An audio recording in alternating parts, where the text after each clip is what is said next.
dólar blue no tiene techo. La tensión de la brecha cambiaria ya lleva varios días y hay un intento con diferentes medidas, un poco a cuentagotas por parte del gobierno nacional, pero que se vienen implementando y no están teniendo un efecto que pueda calmar al menos a los mercados, porque sigue una y otra vez aumentando ese porcentaje de la brecha cambiaria. Esta intención del gobierno de ver cuáles de las medidas puede llegar a tener impacto todavía no se ve reflejado. Quizás sea una falta de tiempo o no. Quizás sea lo que los analistas viven diciendo, la confianza, pero solo nos tenemos que quedar en eso. No hay una herramienta que se pueda utilizar para que finalmente los días no pasen y esto siga una escalada que no pueda frenarse. La pregunta es la misma que llevamos hace semanas, ¿no? Una especie de loop preguntándonos si la crisis es económica o es política en algún punto. Todo esto vamos a analizar aquí en Hoy Nos Toca.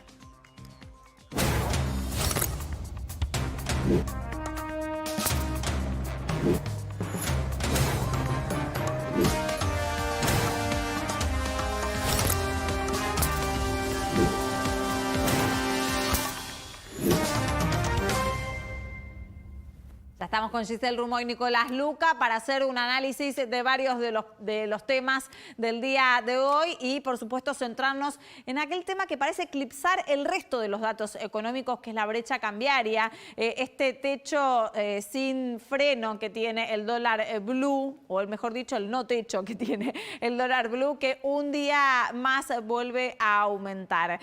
Vamos a ver qué es lo que sucede y cuál es el comportamiento del gobierno, que viene tratando de implementar medidas que por ahora no logran contener esta tensión en el mercado cambiario. Se esperaban también novedades en el día de hoy en cuanto a la Corte Suprema que no se dieron, Nicolás. No, exactamente, no se dieron, se esperaba, pero no se dieron por razones muy sencillas. No se pusieron de acuerdo, no consiguieron 2 personas que se pusieran de acuerdo. Son 5, necesitan 3 a 2 y ni siquiera el voto mayoritario de 3 votos tiene que estar 100% de acuerdo, sino que cada uno puede votar según sus motivos, pero tienen que estar de acuerdo en un resultado. Claro. O sea, para pasarlo en limpio, podemos estar nosotros 3 reunidos. Para que ganemos la mayoría tenemos que, puede ser unánimes o 2 a 1.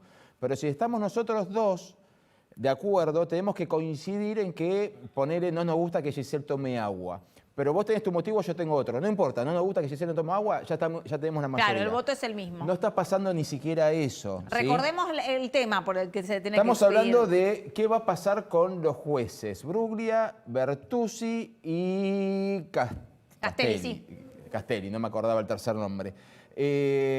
La Corte tiene que decidir y hay, básicamente, lo que ha trascendido, obviamente, porque no lo van a decir, es: uno quiere que los 3 se queden, el otro quiere que los 3 se vayan, otro quiere que 2 se queden y 1 se vaya, el otro quiere que 2 se vayan y 1 se quede, y el otro quiere lo mismo pero con otra conformación. Entonces, no hay forma de ponerse de acuerdo porque no logran juntar que 2 personas estén más o menos en la misma línea, y para que haya mayoría necesita haber 3 personas en la misma línea.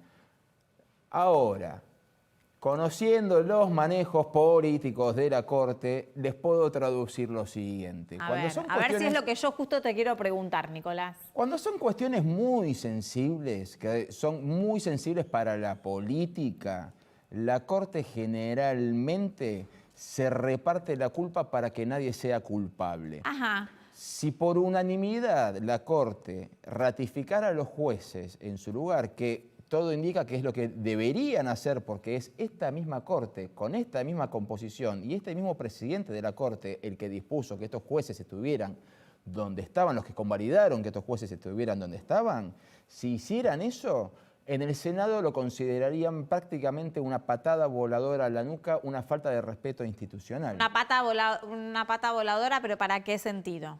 Y para cualquiera, para el que sea perjudicado, vos decís. Le están faltando el respeto a la voluntad del Senado.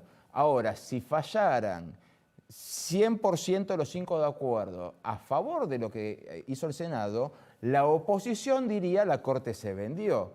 Entonces, si 3 votan a favor y 2 en contra, pero cada uno de los votos son totalmente disímiles, sí, ¿a quién le vas a pegar? Nicolás, rápido quiero saber esto. ¿Cuándo se espera entonces esta definición en algún punto? Y en segundo lugar, si esto también no es una estrategia para ganar tiempo y seguir negociando. Bueno, la Corte se reúne generalmente por tradición los martes y los jueves, con lo cual habría que ver en la reunión del martes si tienen una aproximación. Está lejos hoy de que lleguen a un acuerdo.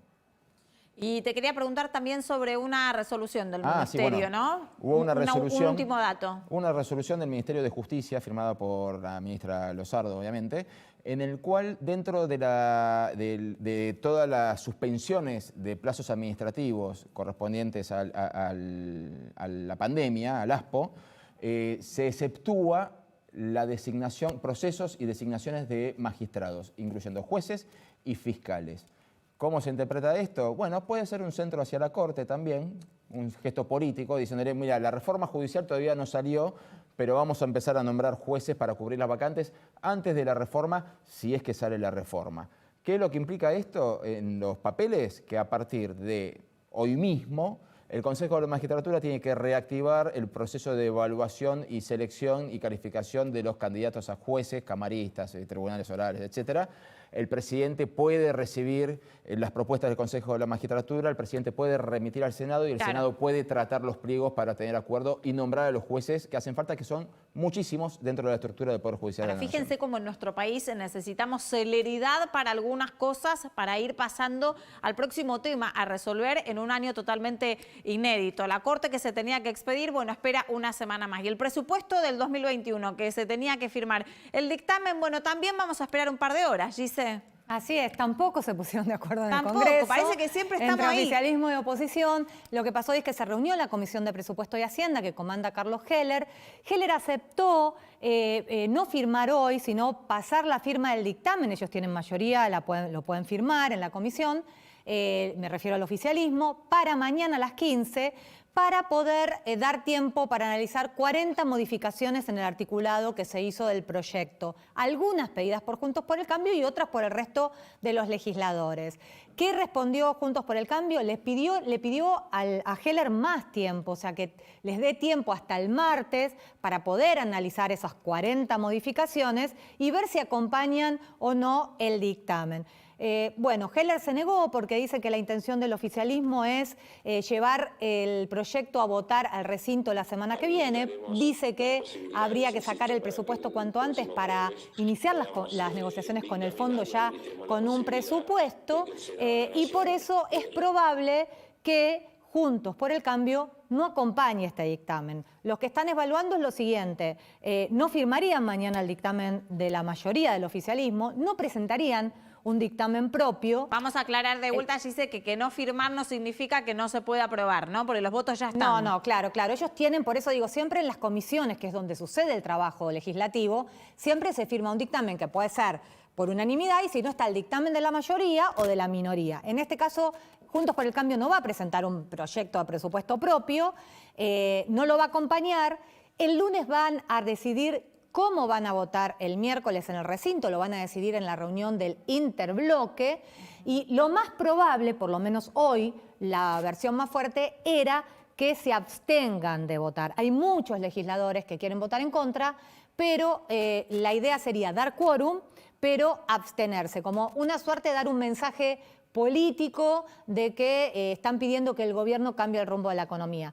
No les dio, la oposición pidió un montón de cosas que no les fueron otorgadas además, ¿no? Como por ejemplo, bueno, que se vean las pautas como de inflación y del dólar o del déficit fiscal previstos para el año que viene, o que sea coparticipable, por ejemplo, el impuesto país, que se va a cobrar por única vez, el llamado impuesto a la riqueza, que sea coparticipable con las provincias, que las provincias puedan endeudarse de manera automática, bueno, un montón de cosas que el oficialismo no se dio, con lo cual es muy probable entonces que se abstengan de votar la semana que viene. Veníamos mencionando aquellas herramientas que se utilizan para tratar de tener más celeridad en la justicia y no se da. El presupuesto que no se termina de aprobar el dictamen y las medidas económicas de que venimos comentando día tras día que se dan desde el Ministerio de Economía y que no surten efecto en el mercado cambiario donde la brecha está en tensión ya varias semanas. Vamos a presentar a Orlando Ferreres, que es economista. Orlando, buenas noches. Gracias por atendernos. Buenas noches, ¿qué tal? ¿Cómo están? ¿Todo bien, por suerte? ¿A qué se obedece que esté irrefrenable el precio del dólar blue? Bueno, básicamente el tipo de cambio oficial, que está a 82, 83 pesos, coincide con la paridad teórica de equilibrio, que está en ese mismo nivel, 82, 83 pesos por dólar. Pero debido a que las reservas del Banco Central no tienen mucho valor neto, porque tienen mucho de préstamo con swap con China, tienen efectivos mínimos o reservas de los distintos depositantes, o son, digamos, parte de los derechos especiales de giro, o son oro que está ubicado en Buenos Aires, queda muy poco para ser utilizado en la práctica y eso hace que el sobrante de pesos haga que haya una presión excesiva sobre el tipo de cambio paralelo que está en los niveles más altos que hubo en el 89 o 1951. Quiere decir que hay dos lugares que coincidimos hacia atrás, uno en 1951 y otro en 1989. Y en esos años fue también así, de este nivel, medido en moneda de ahora, 190 pesos por dólar, nunca estuvo. Ahora, Orlando, ¿hasta qué cifra? ¿Hasta cuándo? ¿Es lógico, no es lógico? ¿Se preveía? ¿Tomó de sorpresa? Yo creo que no es lógico, es irracional, pero está ocurriendo en la práctica, porque no sé qué pasa, hay falta de confianza. ¿Qué significa lo que dice el Fondo Monetario Internacional? Que hace falta una especie de hoja de ruta. ¿Qué sería una hoja de ruta en la práctica? Es como alguien va a hacer un departamento, un edificio de departamentos, y tiene que hacer primero los planos, que tienen que ser aprobados por la municipalidad, que tiene que aprobarlos, y finalmente después se termina, y después se va haciendo en función de ese plano cada uno de los pisos y cada uno de los departamentos, y después recién se vende. Yo creo que falta toda esa estructura de planos y de todo lo que hay que hacer para que después se vaya viendo cómo se va ejecutando. Lo mismo pasa en una empresa que tiene un organigrama, el gerente general, después vienen los gerentes de finanzas y administración, después viene el gerente de personal, etcétera, y cada uno a su vez tiene su gente con la cual delega, para lo cual cada uno va cumpliendo con sus funciones. No tenemos ese plan para el país. Entonces, ¿en base a qué hacemos las cosas? ¿En base a ningún plan? Bueno, entonces no sale nada, porque lo que falta es la confianza en un plan. Y eso es lo que no hay. No hay un plan al cual responder y el cual se vaya cumpliendo en el tiempo. Entonces es como estar en una sombra y diciendo cada tanto una palabra que entonces nadie se la cree. Orlando, está todo el equipo acá también que quiere preguntar. ¿Sí, Nico? Ferreres, buenas noches. Nicolás Luca lo saluda. ¿Qué tal? Bien, gracias. Quería preguntarle por el tema, usted mencionó recién el tema de la excesiva cantidad de pesos, ¿no? Y es algo que se ha emitido muchísimo, se ha hablado mucho del nivel de emisión que ha existido este año, el producto de la pandemia, del IFE, de los ATP, etcétera, pero también es cierto que no están ingresando dólares. Entonces, la pregunta es... O sea, tengo miedo de ser reiterativo en base a lo que venía explicando, pero ¿hasta dónde puede llegar el precio del dólar si hay tantos pesos circulantes y no hay ingresos de dólares genuinos? Bueno, en esta época del año, o sea, el mes de octubre, es difícil que entren muchos dólares porque la exportación de soja, de maíz, de girasol, que es la cosecha gruesa, ya se hizo en gran parte, empezó en el mes de marzo a cosecharse, entonces se fue sacando en mayo, junio, julio, quizás en agosto un poco, septiembre menos y octubre menos.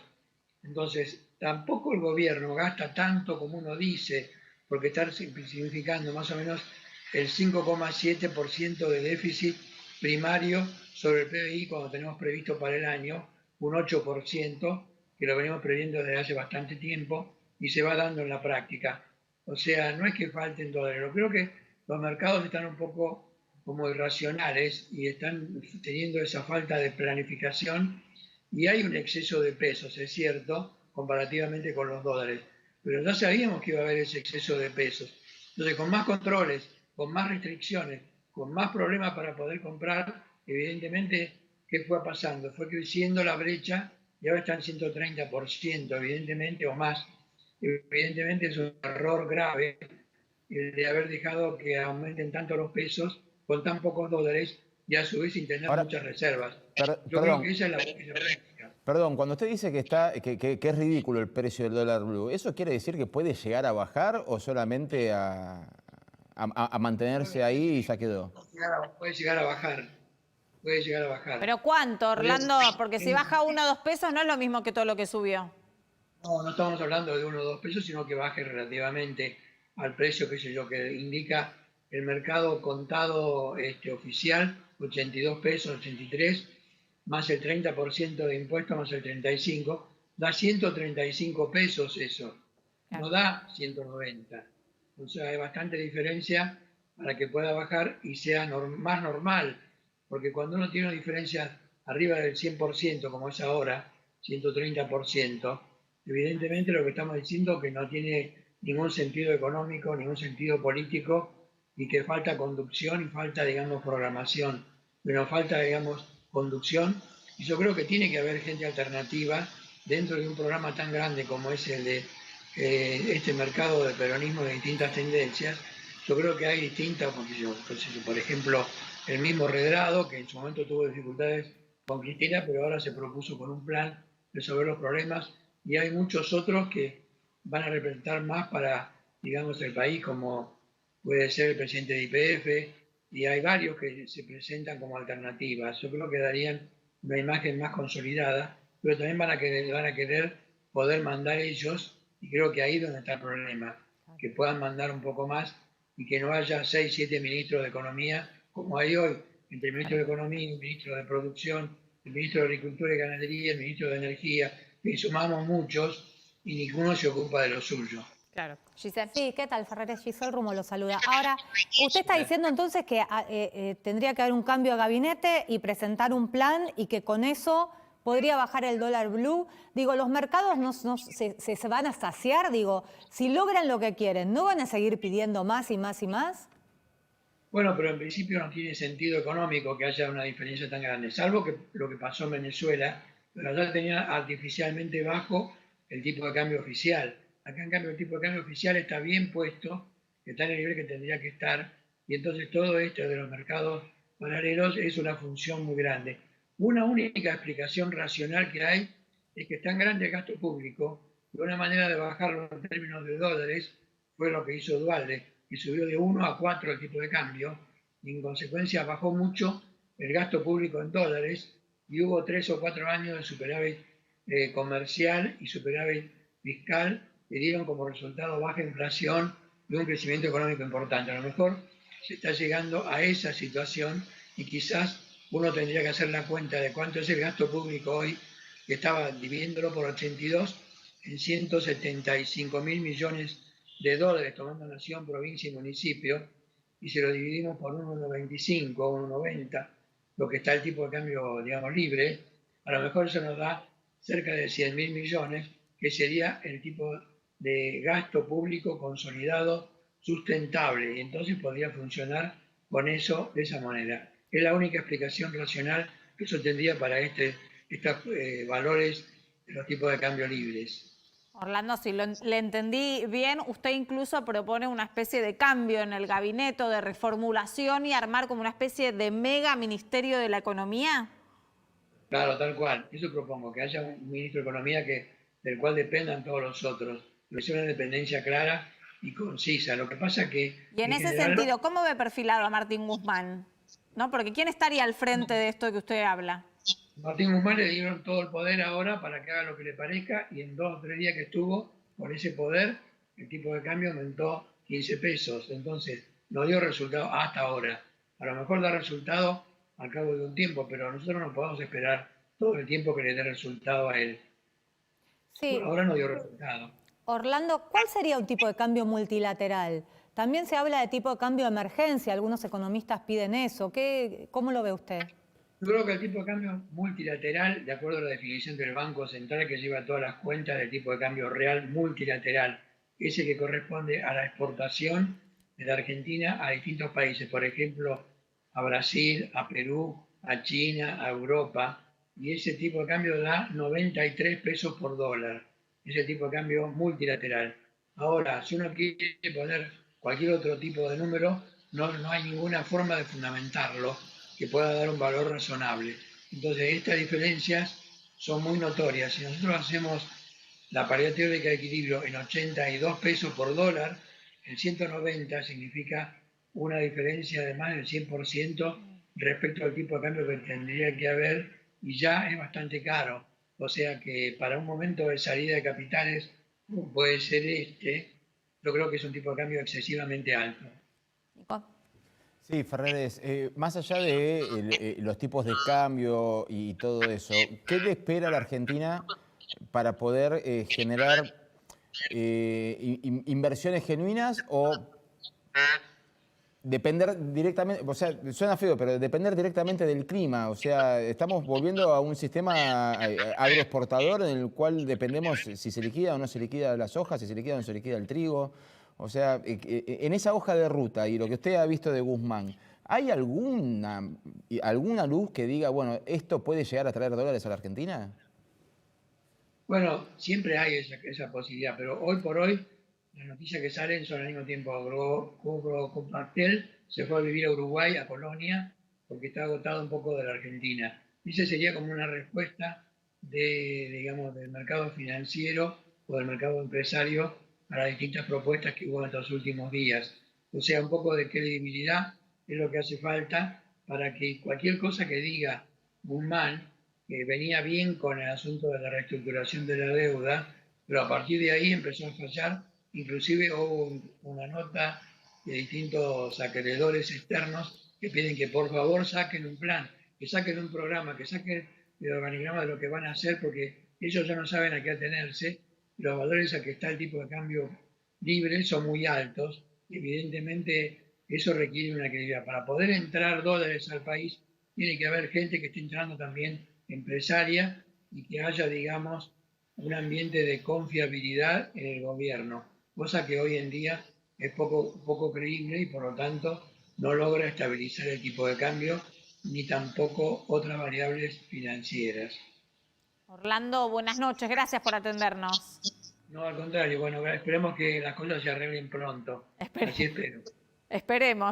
Esperemos que podamos hablar de una economía para seguir siendo más productivos en la Argentina. Para eso también vamos a seguir analizando cuánto afecta esta brecha cambiaria, este dólar blue sin techo que día tras día parece levantar la apuesta y la repercusión que tiene en la economía productiva del país. Para eso estamos en contacto con Victoria Yarrizo, que es economista. Victoria, buenas noches. Como siempre, gracias por atendernos. ¿Qué tal? ¿Cómo están? Acá, una vez más consultándote acerca de los problemas de la economía del país en un año bastante peculiar por la pandemia, pero lo que me quisiera más que nada centrar es en este dólar blue tan alto y en cómo afecta a la economía productiva de nuestro país y su relación con la inflación, ¿no? Con el bolsillo de todos los días. Mira, impacta por varios canales. Uno de esos canales es por las expectativas, porque la realidad es que en la medida que el dólar sube, el nerviosismo de la gente, la desconfianza, el malestar, todo eso se incrementa y hace que la gente se retraiga de tomar decisiones, por ejemplo, de consumir, en el caso de las familias o en el caso de las empresas, de invertir, de tomar nuevo personal o de ampliar sus negocios, ¿no? Entonces, esta incertidumbre siempre es muy mala para el sector productivo. En segundo lugar, lo que está pasando hoy y se empieza a ver es que está impactando este dólar blue también en la inflación. Impacta en la inflación porque, por un lado, genera desabastecimiento, las empresas no están seguras de importar y de comprar todo aquello que se compra afuera por miedo a venderlo las empresas no están seguras de vender por miedo a que después no poder recomprar esos precios de los productos. Claro. Entonces, eso genera cierta escasez y obviamente suben los precios. Y por otro lado, también hay precios que suben por coberturas. Hay muchas empresas que ya están tomando coberturas porque descartan que el mercado va a devaluar y entonces anticipan y empiezan a subir los precios. Y la realidad es que este contexto, que en el medio de una pandemia, la gente desgastada moral, psicológicamente, sí. La economía mete ruido. Sí, sí, ¿qué tal, Victoria? ¿Vamos a una devaluación? Mira, yo creo que el gobierno tiene que evitar a toda costa la devaluación, porque primero que devaluar sería más pérdida de credibilidad. Ya el gobierno dijo que no iba a devaluar y de alguna manera tiene que tratar de cumplir eso. Porque hoy esta crisis, la mitad de esta crisis es problema de confianza. Entonces no le podés poner más desconfianza. Por otro lado, y ya además tuviste muchas idas y vueltas, ¿no? Y por otro lado, si vos devaluás hoy, se te va a ir todo a precios. O sea, hay una dinámica de rapidez porque es como si las empresas ya están preparadas hoy para que se viene el aumento y yo creo que no va a demorar demasiado en subir los precios. Por lo tanto, en poco tiempo te va a volver a subir el blue y te va a volver, o sea, y te vas a quedar tu tipo de cambio oficial con más Claro, no es presiones. la solución, puede solucionar el corto plazo, pero no el largo. No, exacto. Yo ahí creo que, por empezar, la solución de la crisis financiera no es financiera, es productiva. Pero vos necesitas estabilizar. Entonces, no hay ninguna medida que hoy hagas desde lo financiero que va a ser durable si vos no cambiás algunas cosas que están mal en lo productivo. Por ejemplo, Claro, por ejemplo, hoy qué está pasando con las empresas. Las empresas, la realidad es que no invierten. No invierten porque los costos son altos, porque prefieren especular con el dólar o porque quieren guardar los pesos, porque tienen miedo a lo que va a venir. El consumo interno se cayó, entonces los ingresos de las familias están totalmente depurados, se perdió poder adquisitivo, hay deuda. Entonces, yo creo que acá tiene que haber políticas muy claras para empujar al sector privado. O sea, por dos frentes. Por un lado, empujar al sector privado, que es a las empresas básicamente, a que produzcan más, pero solo la vas a empujar si les reducís costos. Y tenés muchísimos costos para bajarles hoy a unas empresas. Entonces la empresa va a crear empleo, va a invertir y va, por ejemplo, a exportar. Hoy conocimos los datos del INDEC. Las exportaciones cayeron muchísimo. O sea, la realidad es que te subieron las importaciones y te bajaron las exportaciones 18%. O sea, que estamos lejos de poder exportar. Y no es un problema cambiario. O sea, es un problema mucho más profundo el por qué a Argentina no le conviene exportar.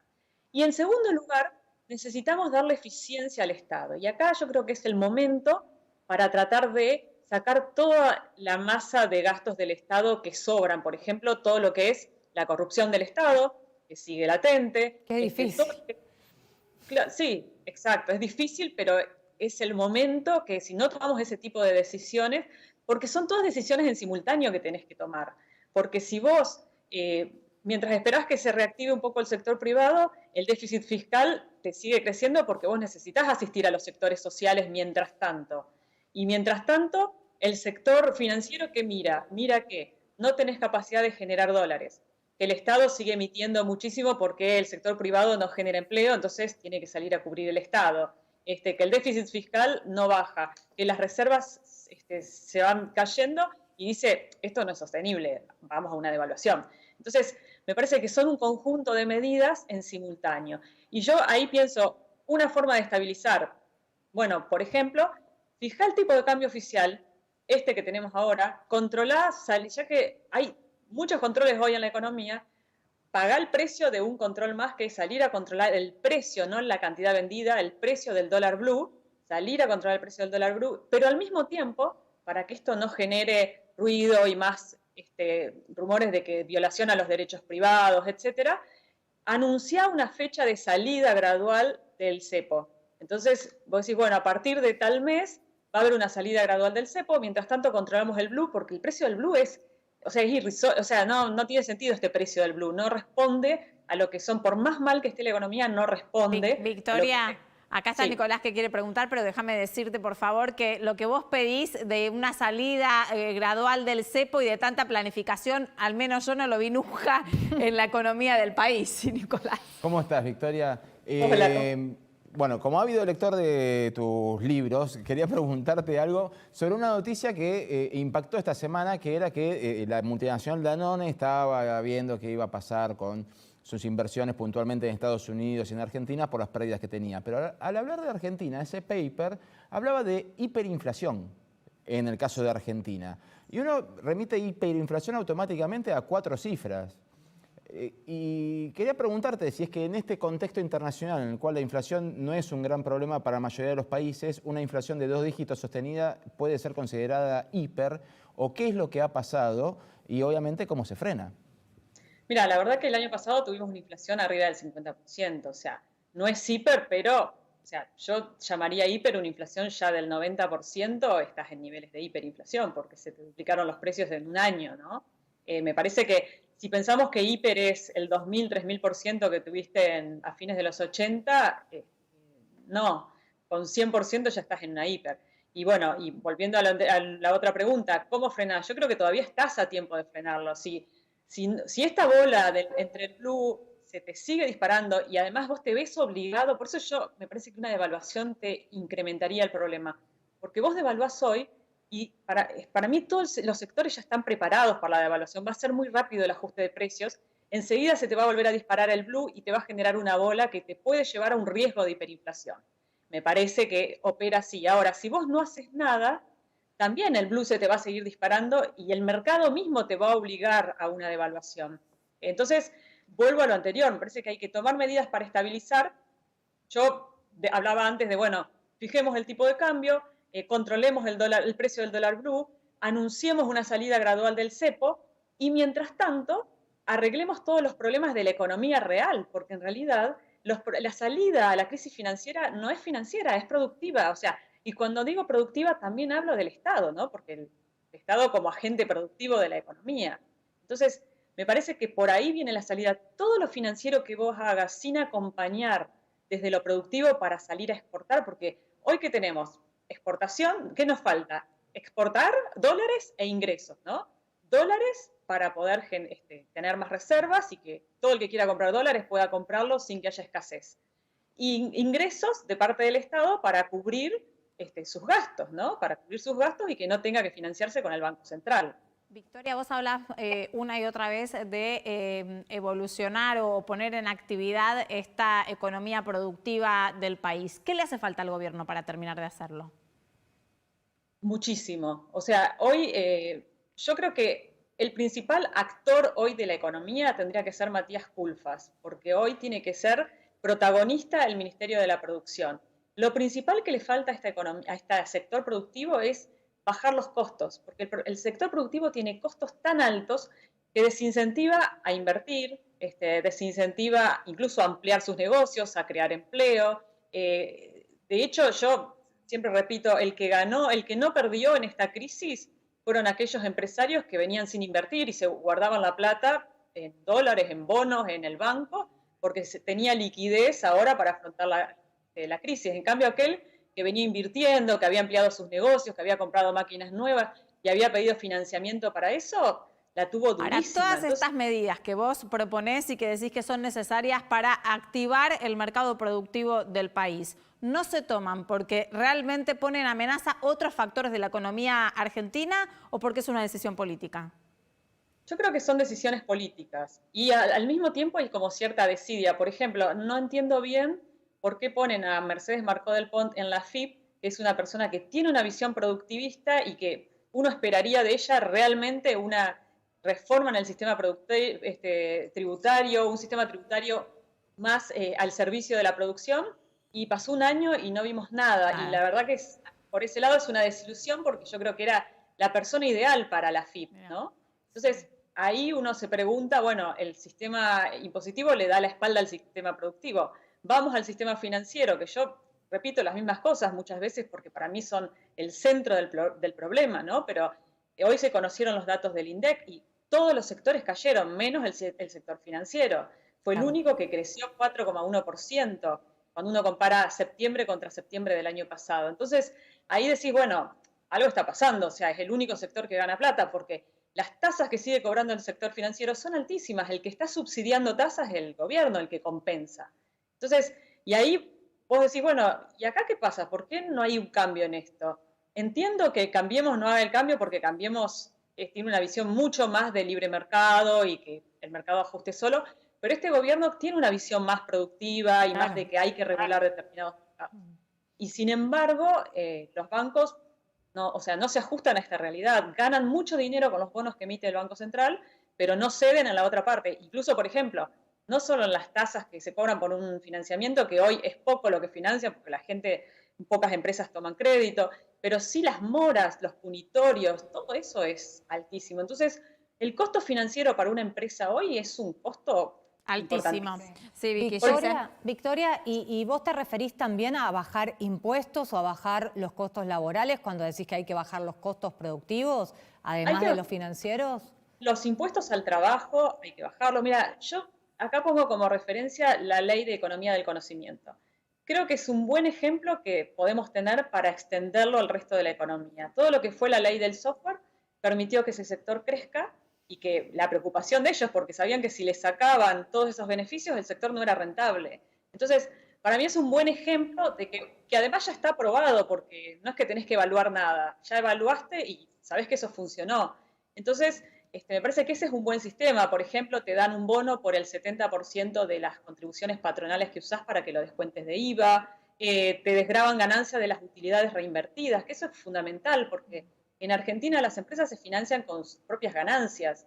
Entonces, vos ganaste plata, la invertís en producción porque no tenés financiamiento del banco y por eso que estás invirtiendo pagás ganancias. En un país que busca el desarrollo, que busca la inversión, etcétera, eso tiene que estar desgravado. Y no es ser generoso, bueno, queremos una economía donde el sector privado las empresas ganen y la gente no, porque cuando la pyme le va bien, crea empleo, la economía rueda. Mira, te pongo otro ejemplo. Ahora el Ministerio de Desarrollo Productivo sacó un montón de programas para subsidios, muchos de los que son aportes no reembolsables para financiar líneas de todo tipo, ¿no? Y que es una gran oportunidad para muchísimas empresas. Sin embargo, ¿qué pasa con las pymes? No pueden acceder porque ninguna tiene un departamento de, por ejemplo, el mismo dueño es el que tiene que cargar en el sistema todos los requisitos que te piden. Entonces, empieza después y dice, no, es imposible acceder a esto porque no puedo. O sea, porque la empresa en Argentina es muy precaria hoy. O sea, hay una estadística que es el INDEC, pero que no se difunde, que es, vos tenés hoy entre el 18, más o menos entre el 15 y 20% de empresarios pobres. O sea, de gente que, digamos, empresas que son muy precarias. Y es muchísima esa cifra, ¿no? Nico. Entonces, sí. Victoria, cuando hablas de inversiones productivas, hay muchos dólares genuinos que pueden ingresar de afuera, pero generalmente los inversores extranjeros cuando invierten en un país, no me refiero a los inversores golondrinas, sino a los que invierten en empresas, invierten a largo plazo y generalmente trascienden los gobiernos. ¿Cómo se puede armar una hoja de ruta cuando un gobierno piensa de una forma, otro gobierno piensa de otra forma, otro gobierno piensa de otra forma y las reglas de juego le cambian permanentemente a un inversor que dice, bueno, prefiero llevar la plata a otro lado? Claro, o sea, la realidad es que además tenés elecciones cada 4 años. Si tu gobierno durara 6, todavía. Y bueno, eso es lo que te está pasando, por lo cual no vienen inversiones extranjeras a la Argentina. Porque además no es que te cambia dentro, o sea, estuvo Macri, ahora viene el kirchnerismo y es posible que si este gobierno fracasa, que te venga otro gobierno de derecha.